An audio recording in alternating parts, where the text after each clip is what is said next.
I would love for a lot of the coworkers to get involved in the 20-week mentor program. And you had mentioned that you were involved in that.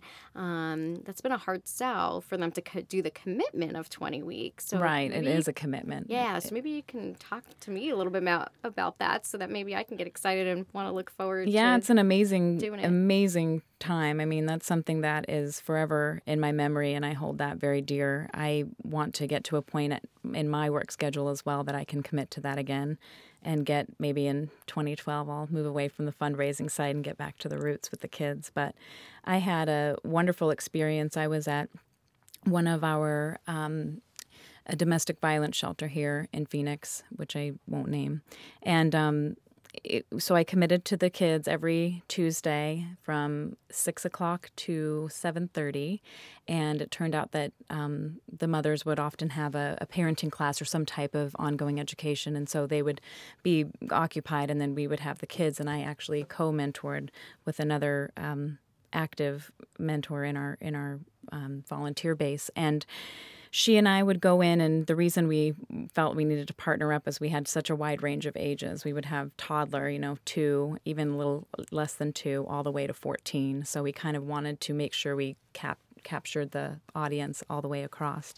So it's so interesting when you first go in because the kids are just so reluctant. They don't really know. They're kind of excited, but they're like, "Who are you?" And they've been through so much change. And there's a lot. It's very transient, because with the cycle of violence, you can either go back or you're located at another place, or there's just so many different changes that can happen. But we had one family in particular that stayed the longest. They were there for about 9 weeks of the 20 weeks. And in that time, I connected with the 14-year-old of this family, and she had essentially become the surrogate mother in the family because her mother was so occupied by the abuse and everything going on in the family that she just really was always in that mode. She wasn't ever a kid. She didn't engage in the activities very often. She was manning there was a set of 3-year-old twins, a 5-year-old, an 8-year-old, and a 10-year-old.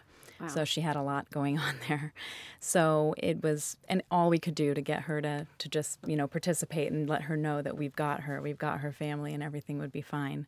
So fast forward, she came around probably in like the 5th week. She finally started to do a few bits and pieces of the projects. And by the end, we had a mosaic and a little thing that we had put together to represent what's important in your life and where you see yourself, where you'd like to be. And she actually really participated and just did the most amazing project. And it makes me get choked up a little bit. And she came up to me and my co-mentor and gave us a big hug and said that she never thought it was possible for her to really tap into something and to feel, but she loves writing poetry and she loves being creative, and now she knows she wants to make not only graduating high school but going to college a goal so that she could go further than her. So that's all you can ask for, and it truly, I just saw in that moment, I was completely immersed in the mission of Free Arts. I just thought, you can witness that it changes kids' lives, and it's so important. And it's so compelling. It just really what the arts can do to transform and make someone think in a different way so that they don't resort to violence or anything that's the alternative. And just giving kids hey, you know what? I know you've had a rough time, but I see your value, and that's really, I think, all you can ask for. So, yeah, I think the mentorship 20-week program is something that changes not only these kids' lives because you care, but I think it changes the mentor more than maybe we get more out of it even. I don't know, but it's pretty phenomenal.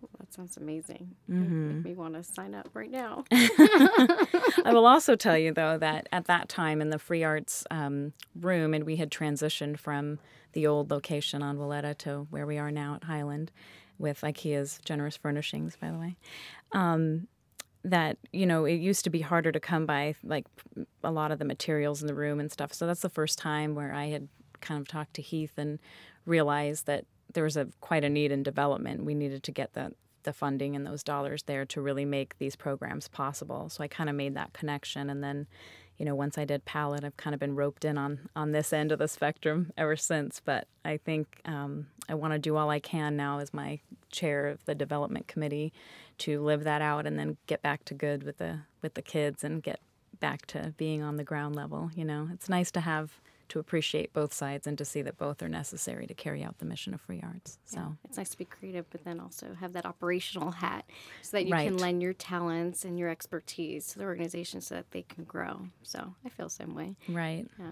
Well, and it's been a real education, even yourself included. I mean, to see what it takes to be able to really put on these programs or these events and have it be where we have a target audience and we accomplish these goals. I mean, it really is a learning process, from like one palette to the next to now where we're at. It's just an ongoing education. So it's challenging and it's interesting at the same time, but always rewarding because everyone's united in the mission to help abused and at-risk children here in Phoenix. So yeah, no, I agree wholeheartedly. I mean, we've done lots of things to try and get the word out there of who Free Arts is and what they do and get our customers involved, not only our coworkers, but the customers. I mean, we have thousands of people that come to our store. So, we talked about the exhibit, but over the years, we've done some pretty interesting things, such as, craft days to get families involved and want to give or to learn more or even volunteer for Free Arts. We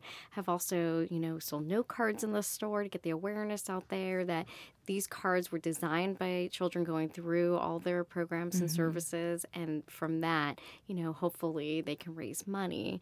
Hopefully we'll get that up and running again and reemerge that program and try to sell more note cards or even postcards. Do you sell the holiday cards too every year? We don't sell the holiday cards. Unfortunately, IKEA sells holiday cards for UNICEF. So there's a little bit of a conflict. So yeah, we can't have two programs going at once, but we would sell cards year round no matter what the design was, and we sell note cards. So that's a good niche for us. We sell lots of frames. So yeah, I think that they could be marketed in a good way and help to bring some more money to Free Arts so that they can do more. Absolutely. In the community.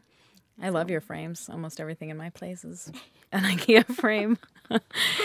Yeah, that is a great opportunity. We can frame the note cards and have another level in the store of awareness and people asking what it is. Yeah, so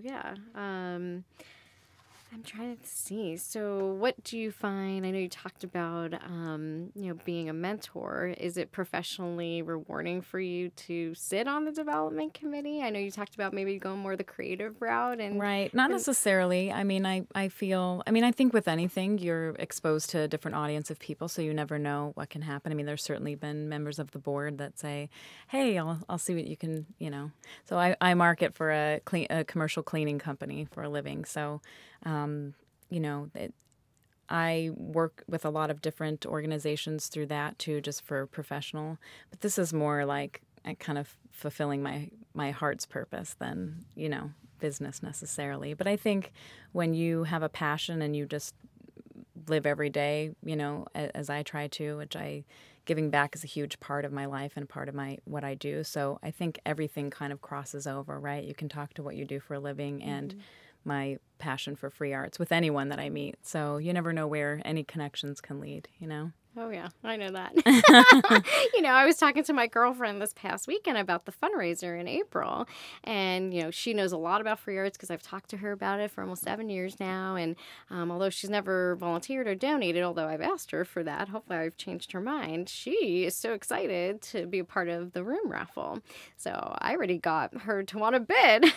That's awesome. on the kitchen. So she is very excited to be a part of that event. She's like, when can I buy my tickets? Can I give you my money now? This is how I want to support free arts. And we should probably say, since we're talking about this so much, that everyone should go to freeartsaz.org for more information. We will be updating and having our announcement of the save the date and the tickets on sale and all of our amazing items that we are currently assembling for. So they're going to want to check the webpage. Yeah, check the webpage out and check it probably every week because I'm sure we're going to have new silent auctions that get items that get added. So we are. Yeah. We had a meeting today, as you heard, and we have a lot of fun leads and ideas that I think are going to lead to really a great event. And what I'm excited about is I think this is going to be an annual event for Free Arts, that we have done so many things in years past and things that have, worked well, but, we are always looking to improve on how we can grow the relationship. So holding an event in the store and getting that awareness out there to our customer base, but then also introducing it to, new donors, what it is that Free Arts does, to want to maybe come and take part in the event. I think this is something that we can really grow each year. So that would be a tremendous opportunity for Free Arts. That's incredible. I'm very excited. And, really, we could just get the word out with local designers and realtors and people who really, would need this and want to make these bids. I mean, speak to the actual value and what is happening, what this opportunity is, because it's remarkable. Yeah, I mean, the room we're raffling off, if I remember, just the furniture pieces alone is close to $20,000 worth of furniture. So IKEA is all about, affordably priced and well-designed products. And for us, if this is a way and an avenue for Free Arts to get the awareness out there, but then also raise money, it's really a no-brainer. So the room is going to go into a redesign mode. So the furniture would end up being sold in our clearance department. And why not donate it to Free Arts so that they can use it in a different way and hopefully gain some profit? Right, absolutely. And then on top of it, it brings potentially other people to IKEA that wouldn't have otherwise come, and maybe they live in a different area of the valley or something. So it's a win-win. I think it is a win-win. So we'll be transforming the restaurant into a silent auction and reception hub, which will be different. We have some events in our restaurant. It holds about 250 people, but we've never done it on this scale. So that's pretty exciting. It'll be an IKEA first in our store, and then raffling off a room that is actually comprised of 3 different areas or living situations is really going to be amazing. And on top of it, I think the chance to possibly go to Sweden and see the sort of home of IKEA, hopefully that can come through. I know we've got some bits and pieces to work out with corporate, but that would be a really great opportunity for someone. A trip to Sweden. I've never been, but... Me either, but I would certainly buy a raffle ticket. I will too. Well, Marion, you spoke about your experience mentoring. Jackie, do you have any story that you feel fondly about from volunteering? Any connection you had with a child or anything like that? Oh, I would probably have to talk about a Free Arts Day was last fall, actually fall of 2009. And we were at the Desert Botanical Gardens, and we had some children that we were partnered with, and we got to be a part of a fall festival. And my child was very quiet. He didn't want to talk. He didn't want to hold my hand. He didn't want to do a lot of anything.